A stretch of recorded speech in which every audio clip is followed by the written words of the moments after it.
Jadi ajakan saya untuk rakyat mempunyai satu bahasa tentang memilih calon presiden itu didasarkan pada fakta bahwa masyarakat kita itu masih seringkali tergoda oleh sentimen yang itu akan dimainkan oleh para juru kampanye. Jadi kalau kita sudah punya tolok ukur yang jelas apa yang harus diperjuangkan, maka kita akan cenderung memilih secara logis.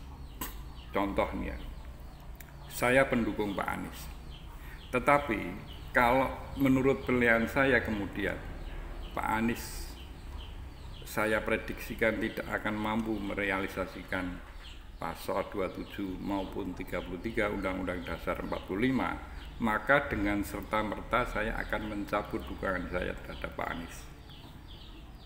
Demikian pula bagi pendukung Ganjar maupun Prabowo, kalau mempunyai bahasa yang sama, tentu mereka akan bersikap sama. Nah, ngapain kita memilih pemimpin yang menurut kita tidak akan mampu merealisasikan amanat konstitusi tersebut?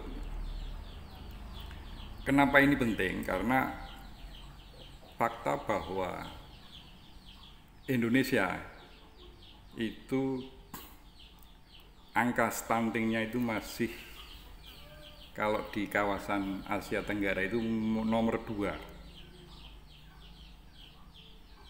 Kalau ukurannya dunia itu nomor 5 tertinggi di dunia angka stunting.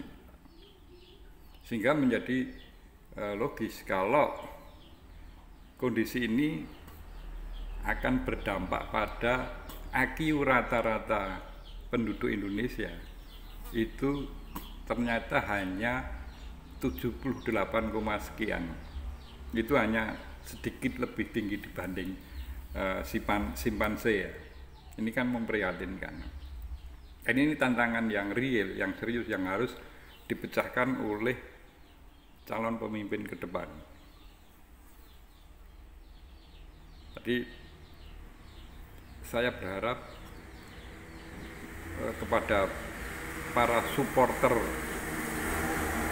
capres untuk bersikap logis ya. Jadi kita memilih tidak didasarkan pada pandangan yang membabi buta. Misalnya saya pokoknya Pak Anies tidak, saya harus tetap logis meskipun saya mendukung Pak Anies. Kalau saya anggap Pak Anies tidak mampu mengemban amanah konstitusi, saya akan dengan ringan mencabut dukungan saya kepada Pak Anies.